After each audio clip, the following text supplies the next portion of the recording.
I'm Megan Skidmore, and welcome to the Beyond the Shadow of Doubt. I'm a woman, daughter, sister, spouse, mother, life coach, and person of faith on a mission to normalize asking questions and allowing doubts on a faith journey and all aspects of life. Join me as I bring this traditionally taboo topic out of the shadows of shame and into the light. I firmly believe we normalize through more talking and engaging in discussion. More talking peels back, exposes, and erases the layers of shame associated with asking questions and allowing doubts. When we are more authentic about our journey, we are more powerful because shame has no power in the face of authenticity. Beyond the Shadow of Doubt is a proud member of the Dialogue Podcast Network, which is part of the Dialogue Journal found at dialoguejournal.com/podcast. Founder Eugene England was a Mormon writer, teacher, and scholar who wrote, "My faith encourages my curiosity and awe. It thrusts me out into relationship with all creation and encourages me to enter into dialogue. My hope is that this podcast is an extension of that vision." Welcome, everyone, to the Beyond the Shadow of Doubt podcast. Whatever you are doing, stop and sit down and buckle up because we have a treat in store for us today. I have artist Kirk Richards with me. I am honored and grateful and thrilled and all of the things to have you with me today. So thank you for agreeing to come on and be interviewed. It was a pleasure to be here. Thank you for having me. I am glad to hear that. I have admired Kirk's artistry, his artwork for a long time, and had the pleasure of meeting him in person recently at the Gather conference that was held in Provo, Utah. And luckily, he agreed to come on and share about his faith journey and his work, and inevitably how those two are intertwined. So with that, I want to turn the time over to you to share with our listeners a little bit about you and your background, your family, your faith of origin, all the things that make up you and, how you got to where you're at now. Okay, thank you, Megan. Yeah, sure. It's funny because there's a trend going around social media right now to post where your 8 great-grandparents are from. Really? And all of mine are from Utah. So I hadn't really even thought about that really, but so I seem to be very Utah. Was born and grew up in Provo, just in the shadow of Brigham Young University, in the Tree Streets, if you know where that is, just right there by BYU campus. And I'm the 4th of 8 kids, and we did kind of the thing that we did in our family was music. So we all took music lessons. I played the French horn and the piano. And so every day before school, we would practice our instruments, and we would also have scripture study. So those were kind of the two staples in the morning. And I think I said I'm 4th of 8 kids. I have 5 sisters, 2 brothers. Yeah. And I loved art, though. Even though music was the thing in the home, I really loved drawing. And when I was about 13, I begged my parents to let me trade in my music lessons for art lessons. And they said, well, keep going another year, and if you feel the same way in a year, then maybe we'll find you an art teacher. So they did. They made good on their promise to find me an art teacher a year later. And I then went on to BYU, and I studied art at BYU. I got a mission call to the Italy-Rome mission, which was great for an artist. Goodness, like a dream. And it really opened up my eyes too, being a kid from Provo. I'd only been on an airplane once before my mission, and that was a flight to Las Vegas. So this was definitely hadn't been outside of the country, and to suddenly be in the land of Michelangelo and Caravaggio and all these great artists was definitely a blessing for me. So I came back from my mission. I finished up my degree, studied art briefly with an artist in on the East Coast, and then just started. Well, I met my wife Amy Mm-hmm. at BYU. We got married and Mm-hmm. and just started trying to make a living as an artist right from the beginning there. And Wow. we now we have 4 kids. 2 of them are adults. One of Okay. them is married, and my wife has since more recently just finished an MSW degree. So she is now a practicing therapist, Good for her. CSW, working towards getting licensed. That is So, amazing. Mm-hmm. yeah, so I grew up in a very LDS home, Mm-hmm. Latter day Saint home. And my dad was bishop when I was probably just before I became a teenager. And then what else? My mom has held lots of callings, done a lot of music, church music especially. And that's one of the things that I've always loved in particular is church music. I've been the choir director. I'm currently one of 4 ward organists. Mm-hmm. And yeah, sacred music has always been an important part of my connection with religion. Is there Well, anything else you want me to delve into there or expand on? I don't think so. What did you say your course of study was? What did you graduate in at BYU? Yeah, I got a degree. It was a Bachelor of Arts in Visual Okay. Arts Studio, which is Visual arts. basically Mm-hmm. the kind of the more kind of the non-commercial art side. It's more like gallery or conceptual or Okay. more museum-y type art. I don't even want to say museum. I don't know. I don't really like the distinction, so it's hard to even describe that. I think that at the time people would have said that it was more fine art, and I'm using air quotes there, as opposed to commercial art. Okay. So you have been painting professionally, we could say, for years. Yeah, yeah. I probably sold my first. I mean, even when I was a teenager, I did sell a few little things at ward auctions and things like that. But Awesome. in terms of my adulthood, probably I began selling paintings. My guess is in 99. So the year before I graduated. So, at this point, that's 24 years ago. Wow. That is amazing. You are a very well known and dearly loved artist, and you have occupied, at least in recent years, a specific space. And that is the space that occupies our LGBTQ plus loved ones, friends, siblings, family members, faith community members. This podcast, I interview folks of all different faith backgrounds. And so I try to use inclusive terms. Has your work always centered around that theme, or what would you say some of your themes were earlier on in your, even during your time as a student and post graduation?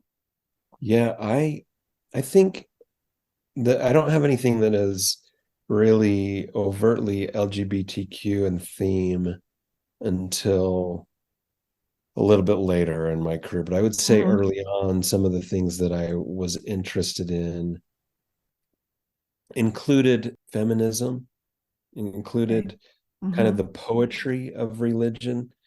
Mm-hmm. Uh, and when it conflicted with maybe the dogma of religion, I would choose the poetry. I would Mm-hmm. choose the mystery and the Mm-hmm. wonder rather than the surety of Yeah. religion. Yeah, for sure. The Um, dogmatic, the black and white. Yeah. there's so much symbolism in what you do, and the themes that you touch on, as you're talking. It's not lost on me. You're talking about feminism, you're talking about the mystery, the beauty, and from an artist point of view, that very much your profession, there's definite beauty to be found in the shadows, in monochromatic work, for sure, in darks and lights. There's beauty there. But I think art would look very similar, there would be less diversity, I guess, if colors, and specifically colors of the light spectrum, were not introduced and not a part of that work. Well, I'll tell you something that I remember from what my days studying on the East Coast with an artist called Patrick Devonis. Okay. And Patrick was a Latter-day Saint at the time, and he recounted to me a conversation that he had with one of his mentors or teachers. He said that he was interested in, Patrick said that he wanted to help be part of kind of like a Latter-day Saint art renaissance. Okay. His teacher said, I'll tell you why I'm skeptical about that happening. And it's because Latter-day Saints don't want to paint the shadows. They only want to paint the light. And you really cannot highlight the light without the shadows. Yes. So that's something that's always remained with me, and I've thought about quite a bit, is the power of the light as it is demonstrated in contrast with the shadows, and how it's part of a kind of a greater whole. Yes. Oh, that is beautiful. Yes. I feel that so deeply. And actually, the name of my podcast is Beyond the Shadow of Doubt. And so you're talking about shadows. They all, there's a symbiotic relationship there. They cannot exist one without the other. So that is beautiful. Wow, I could just sit here and talk to you about art for a long time. I would love to know, or I would love if you could share more with us about what started to draw your focus, your interest in more, I guess, recent years of painting literally the rainbow. And I know that is not the only theme that can be found in your artwork, but for instance, at the Gather conference, you painted a tent that was clearly of rainbow colors. It was a theme of the conference, enlarging the tent of Zion, I believe. And I would just love to know more about how you arrived to this point. I remember asking you at the conference if you also had a child who identified as LGBTQ plus. Many of the those of LDS faith background that I meet in this space, yikes, this is early on to have tears, but many of them have kids who identify somewhere in that, in the queer space. And so I'm always intrigued by I recently had Jeff Anderson on the podcast. His Instagram account is the Latter-day Stonecatcher. Mm-hmm. He is an ally, and in his words, he doesn't have a child who identifies as queer, at least not that he knows of yet. And so I would just love to know your kind of that backstory there. Yeah, I mean, I'm in a similar situation to him in that I don't have a child that I'm aware of who has identified publicly or to me as LGBTQ IA, but I think I can trace it back to some of my great friends growing up, and then several of my mission companions. Mm-hmm. I later kind of came to know that they were gay, and I don't know exactly, I can't remember exactly when that happened for which, but I would say generally speaking, when Facebook came around and I started reconnecting with some of some of these people from my past.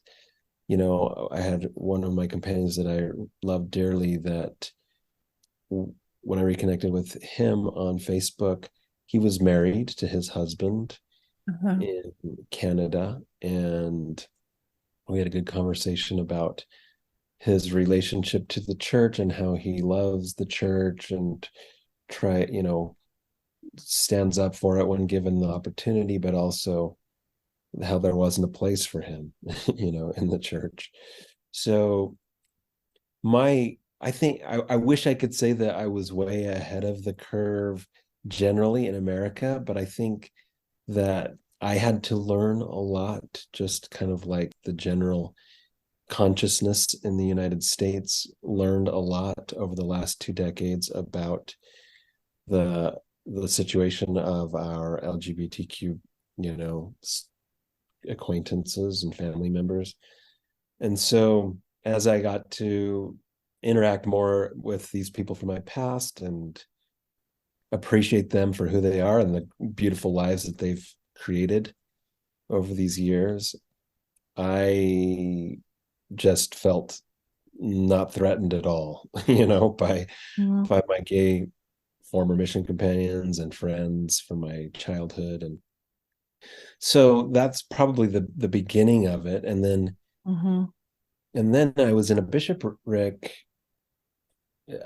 I assume if I need to clarify any of these terms, I don't know if your audience is general or if it's Yeah, sure. A bishopric would be you are a member of kind of the primary leadership of a ward, which is like a congregation. So a bishop right. is Yeah, is like a pastor, and you were one of his advisors or counselors. exactly. So I was the first counselor. So basically the first advisor to the head of the congregation. Yeah. And this time, Prop 8 in California was happening, which was Mhm. an effort to codify the illegality of same-sex marriage in California. And I didn't live in California. I lived in Mhm. Utah. And there was a message that came down from upper leadership that we needed to be ready to mobilize our ward members to call people in California and encourage them to vote against the legalization of same-sex marriage. Mhm. And I can't even remember if it Wow. was already legal or not. All I know, I should get I clear think it on was just on the this. ballot at that point. Yeah. So I felt weird about that. I was like, can I, in good Mhm. conscience, encourage my ward members to call Californians for this political thing that I disagreed with? Can I pause you for And just a moment? Was that before or after you had started to reconnect with those from your, like you said, your mission or those from growing up, where I you assume this saw? was after. Okay. Just trying to remember when Facebook was a thing, Yeah, I I remember think for I'd the been on a younger few crowd. years Yeah, when this happened. it might have been right around the same time, actually. It could have been. It could have been. So there were some videos posted on the church website Mhm. describing the reasons for this initiative. And so I went through those and I was really disappointed. There was a video that said we really need to fight same-sex marriage because if this passes, then we may be forced to serve these people in our businesses. And I just thought that is horrible. We should we should be Mhm. willingly serving them, even if that's not part of our religious practice, right? So Yeah. that I just felt that there was a lot of bigotry and a lack of inspiration behind that initiative. Mhm. And so I don't remember exactly how long after that, but I ruminated on that quite a bit. Mhm. I ended up moving, and so I was no longer in the bishopric. And at that point too, I said I'm not going to. Fortunately, we were never asked to actually start doing that, to start asking our ward members to call California. But had that happened, I wouldn't have participated. Yeah. So, and then again, I'm fuzzy on the timeline on this, but in the years that in the years after that, I began painting some images. One of them was an image that you have on your wall there. It's called Jesus Said Love Everyone. Mm-hmm. And it depicts Jesus in a multicolored robe. And in the robe, you see lots of people. And Jesus kind of has his arms wrapped around this big group of people. And that image was kind of, I don't know, my protest. I mean, the title comes from a beloved children's hymn, but also I admit there's a bit of passive aggression there in me naming it that. It's just kind of holding up a mirror. Jesus said love everyone, and what are we doing? Are we living up to the basic principles that we learned when we were little children Primary. in church? Yeah. So that I was get kind that. of the idea behind that. And then around that time, it might have been a little bit after, it might have been slightly before. I'd have to look at the years, but there was a home that opened up in Provo called Encircle, and you've Mm-hmm. probably Yep. a lot of your listeners are familiar with it, but it is basically a place of support for LGBTQ youth. Teenagers can go there, hang out after school. They have some counseling support as well. It's meant to be a place. When I went and met with Stephanie, who started it before it even opened, she talked to me about how she wanted it to be kind of a home that these kids could come to, and that there would be cookies baking in the oven, that they would just feel like they were with family there. Yeah. And so I Yeah. was Sure. able to do a painting for the front room of the Encircle house that was there when it opened.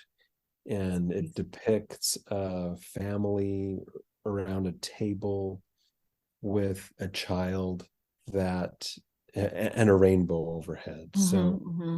kind of a scene of embracing and welcoming this LGBT family member. And about that same time, my nephew started attending or started visiting the house and Mm-hmm. saw that painting that I had done and texted me and was like, "Oh, I can talk to my uncle Kirk about this." Oh, wow. So that was really encouraging to me that we were able to connect, that I was able to connect with my nephew at that time.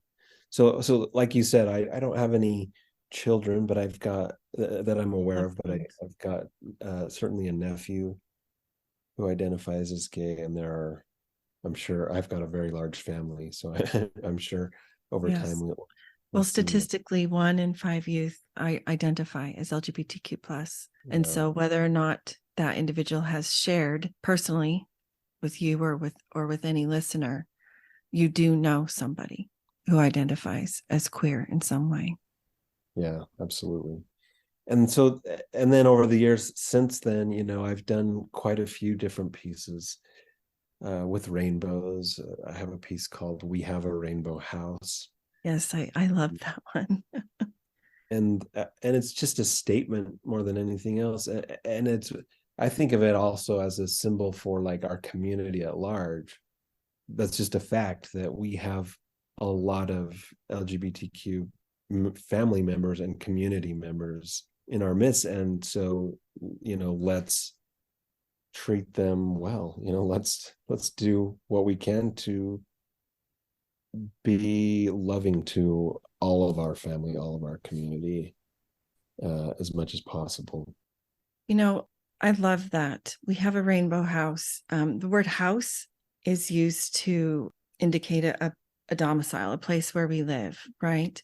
In our faith or any faith community, it's often used to, when we're talking about the actual building, People will call it the Lord's house. Yeah, yeah. So we can apply that idea that we have a rainbow house to, we have a rainbow neighborhood, we have a rainbow church. We've got, everywhere Right. we go, we have loved ones that policies and social norms are hostile to, and that we can make changes to be welcoming, inclusive, and really get outside of our own limited experience, and really put into practice the golden rule. Jesus said that, and almost all religions have some form of the golden rule, that we want to treat Yes. others as we would like to be treated. In order to do that, we have to open our minds to their experiences. Yes, absolutely. And for many, you're talking pretty openly. You're quite a ways along in this journey, and I think it's particularly, I'll use the word tricky. Perhaps challenging is also a word that could be used to describe. But for everybody internally, it's a little different what they experience.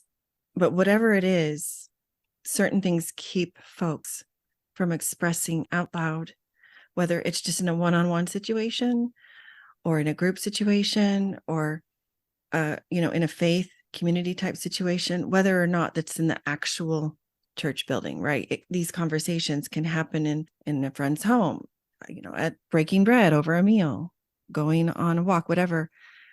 It's not, it's generally not something that folks feel comfortable talking about, especially when it goes contrary to what either they've been taught, their understanding, or what the general conversation is in their circles, in their world, we could say.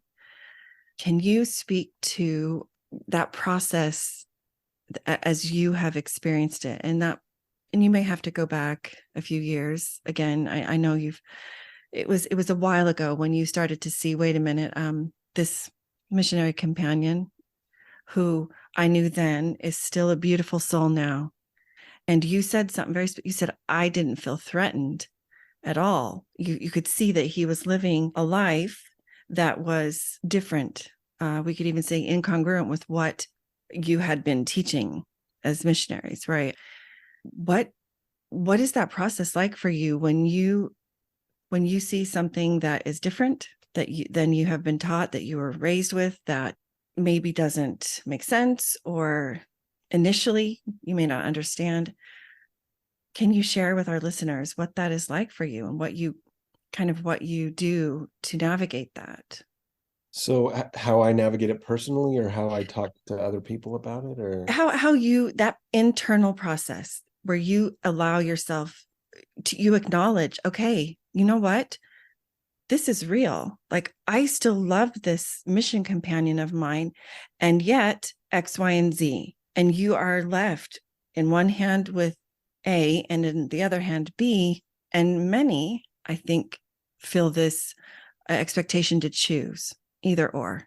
And because the alternative would be that then they're considered no longer a believer, or they're less than, or less faithful, or there's shame attached with, this doesn't make sense to me.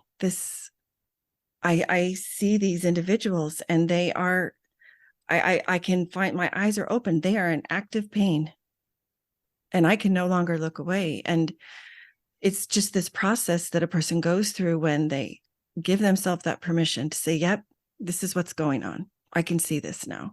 I didn't before. And then to even take it a step beyond that and talk about it, even if it's just one-on-one in the beginning, and eventually, I'll use the word brave, be brave enough or courageous enough to talk about it. You mentioned how you were in a leadership position around 2008 as the first counselor, the first advisor to the pastor of your congregation, and you were relieved that you were not asked to make those phone calls, right? yeah. Well, I would just start by saying that it doesn't make sense all the time. there are many times when things haven't made sense. And I think that maybe it's okay to acknowledge that church sometimes doesn't make sense, life sometimes doesn't make sense, and that even though life sometimes doesn't make sense, it goes on. Yeah. People go on, communities go on. And so being able to live with that discomfort is maybe a skill worth developing. Mm-hmm. And I can, it's easy for me to say that as someone who has many privileges that maybe other people don't. But that would where I is probably where I would start. I remember actually going. I was living with my in-laws and my wife's family for a bit during our third and fourth year of marriage. I remember going to a priesthood conference with my father-in-law and a friend of his. And it was actually the priesthood conference when they announced well, it doesn't really matter. They announced a new initiative. And after the conference, I was walking with my father-in-law and his friend, and my father-in-law says, "So what do you think? Do you think that's a good idea, this initiative?" And I thought, well, of course it is.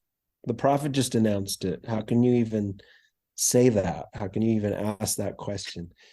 I Those were my thoughts at the time, but I actually really appreciated that example of my father-in-law, who is a person whose faith is very important to him, and also he likes to think and ask Mm-hmm. questions and come to his own conclusions. And that's not incongruent with gospel teachings.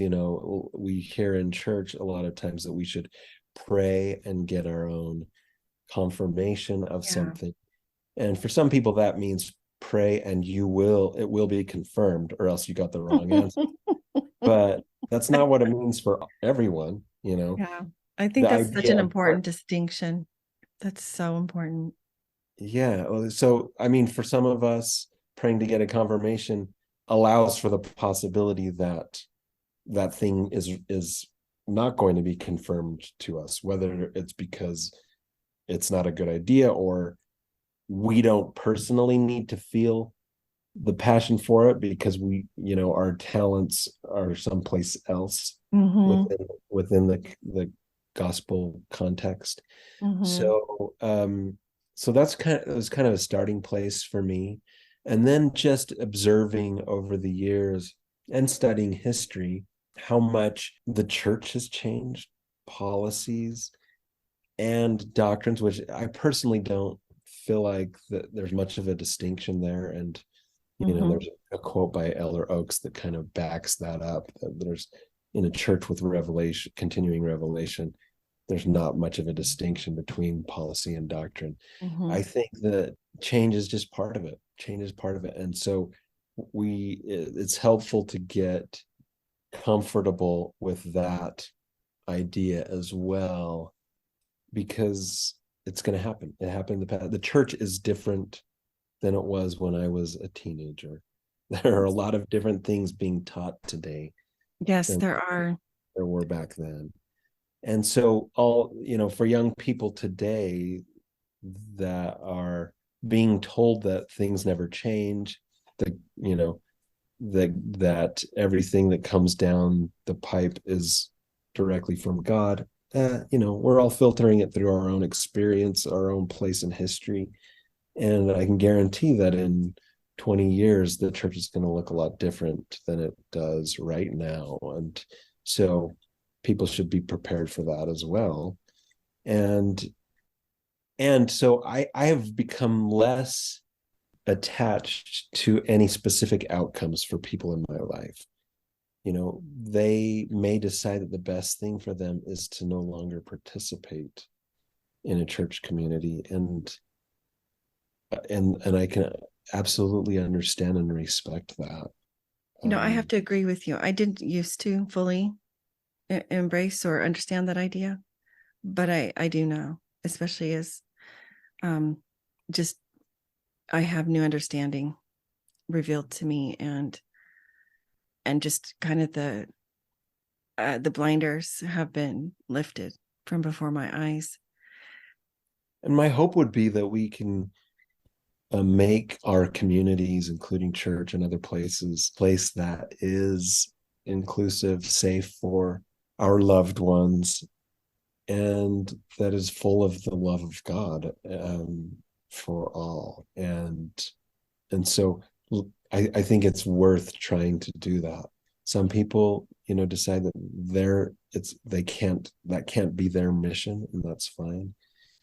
And there are moments when I feel that it is partly my mission, and there are moments when I feel like it can't be my mission, and so I kind of in and out of that. But that's kind of how I think about it. Did that answer your question? Yeah, it did. And I just wanted to add, I really like how you brought up this idea of policy and doctrine, and how you quoted Elder Oaks. And to be honest, that's always been a little bit cloudy for me. I appreciate your viewpoint, and that change is part of it. And I have felt that, and it is, you can go back and read the history, and you can see where certain things that were seen or understood a certain way, it just isn't that way in present day.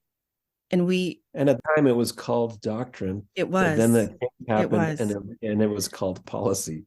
And so that might be a pattern that we can see, where we assert that something is doctrine with all of our hearts, and until it changes, and then we let go of that, and we say that it was a policy that changed. And I think if there's any resistance or hesitancy that an individual might feel in even considering that, it's worth taking a look at. It's worth examining, maybe sitting with. I love how you brought up feeling discomfort. It's a skill that we can cultivate. I believe the same when it comes to really seeing how things have changed over time. That only just coincides with this idea of our belief in ongoing revelation and restoration of Christ's gospel. We're a living organism. We've heard that term used, and the definition of living and being an organism. You're an organism. I'm an organism. There is inevitable change that happens as that organism grows and lives and breathes and develops and ages. Yeah, absolutely. It's a natural process, a natural life process. Please join us tomorrow for our next episode, part 2 of my interview with J. Kirk Richards. First Friday's free coaching, a confidential group to bring all the questions, vent frustrations, share fears, express doubts. Navigating a new and uncertain reality is hard enough. Let's remove the worry of judgment from others. In this group, I will help you help yourself so that you can be there for your child, family, loved ones, and for you too. Click the link in the show notes to sign up. You must complete the agreement. Hopeful Spaces is a Dallas Hope Charities component of Hopeful Discussions, sponsored by Mercedes-Benz Financial Services USA. It's a free monthly parent, ally, or caregiver support group facilitated by Megan Skidmore Coaching. Email chc@dallashopecharities.org for more info. Visit meganskidmorecoaching.com to find this podcast and additional free resources, including the link for a complimentary coaching session. Follow me on Facebook or Instagram for more, or to send me a DM. Help the podcast grow. Please follow, review, and share with a friend.